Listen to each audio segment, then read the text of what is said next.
Ice skating হলো বরফের উপর বিশেষ ব্লেডযুক্ত জুতা পরে চলাচল করার একটি ক্রীড়া ও বিনোদনমূলক কার্যক্রম। এটি শীতপ্রধান দেশগুলোতে প্রাকৃতিকভাবে এবং কৃত্রিম বরফের রিস্কে সারা বিশ্বে জনপ্রিয়। আইস স্কেটিং বিভিন্ন ধরনের হতে পারে, যেমন ফিগার স্কেটিং, যেখানে স্কেটাররা শৈল্পিকভাবে নাচ ও ঘূর্ণন প্রদর্শন করে; স্পিড স্কেটিং, যেখানে নির্দিষ্ট দূরত্ব অতিক্রমের জন্য দ্রুত স্কেটিং করা হয়; আইস হকি, যা একটি দলগত খেলা এবং বরফের উপর সবচেয়ে জনপ্রিয় প্রতিযোগিতাগুলোর একটি; এবং আইস ড্যান্সিং, যেখানে সঙ্গীতের তালে স্কেটাররা যুগল নৃত্য পরিবেশন করে।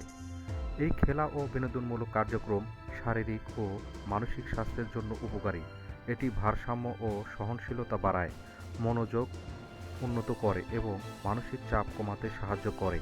স্কেটিংয়ের জন্য আইস স্কেটস, হেলমেট, গ্লোভস ও উষ্ণ পোশাক পরা জরুরি, যাতে স্কেটাররা নিরাপদে এই অভিজ্ঞতা উপভোগ করতে পারে। সঠিক প্রশিক্ষণ এবং নিরাপত্তা ব্যবস্থা অনুসরণ করলে আইস স্কেটিং হয়ে ওঠে একটি আনন্দদায়ক ও উপকারী কার্যক্রম, যা শখ থেকে শুরু করে পেশাদার প্রতিযোগিতা পর্যন্ত বিস্তৃত।